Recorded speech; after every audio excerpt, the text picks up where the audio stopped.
Bonjour.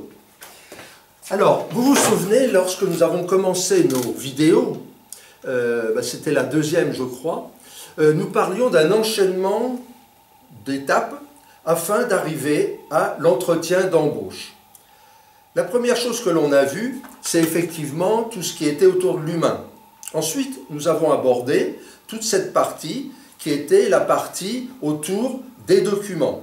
Et puis, les techniques de recherche d'emploi, la façon de se présenter auprès des gens, nous préparer justement à cette partie de simulation. Donc c'est avec un autre bénévole que nous allons faire ces simulations que nous allons vous proposer au fil d'un certain nombre. On va mettre des scénettes, on va mettre des sketchs, afin de vous permettre d'avoir des exemples de choses qui arrivent dans les entretiens d'embauche.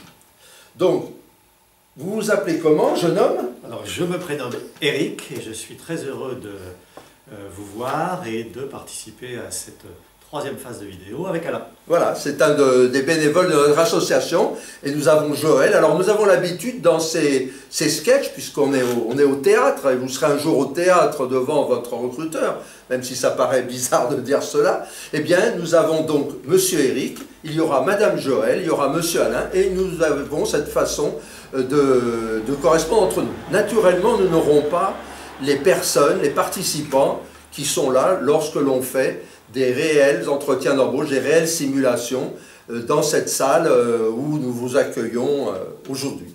Alors, nous allons démarrer après une première vidéo qui sera ce que nous avons observé qu'il ne faut pas faire en entretien d'embauche. Naturellement, vous trouverez certainement d'autres choses, vous réfléchirez qu'il y a bien d'autres choses, mais la première, ça sera consacrée à ce qu'il ne faut pas faire.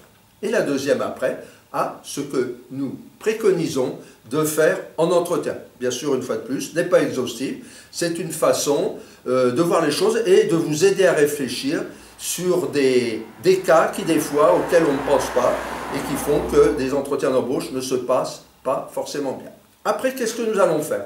Nous allons avoir une séquence où nous allons nous amuser, entre guillemets, à faire des entrées d'entretien et peut-être vous présenter ce qu'il faut faire, pas faire, etc.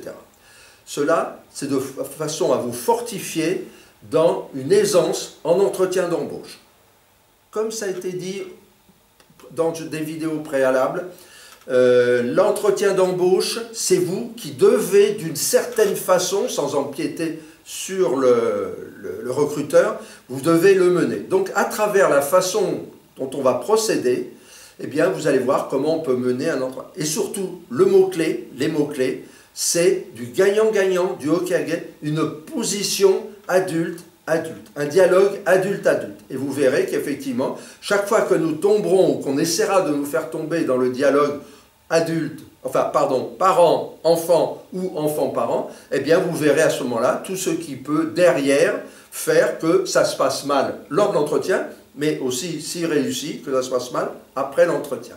Voilà, j'en termine pour cette partie, à moins que Eric ait quelque chose à ajouter. À ce stade, non. Voilà, c'est une entrée en matière, c'est ce que j'appelais le point numéro 3, point 3 de notre... Donc, vous préparez à la suite qui arrive, c'est-à-dire cette partie qui est là très importante, mais qui est basée sur des documents, qui est basée sur l'étude de votre personnalité, qui est basée sur la reprise de confiance en vous. Eh bien là, vous allez pouvoir faire des entretiens qui vont avoir le maximum de chances de réussite. Voilà, je vous souhaite une bonne continuation, je vous remercie de l'intérêt que vous prenez à nos vidéos et surtout, n'hésitez pas à liker, n'hésitez pas à commenter et à nous contacter si vous avez des commentaires, voire des suggestions pour que l'on puisse évoluer nous aussi. Merci. Merci.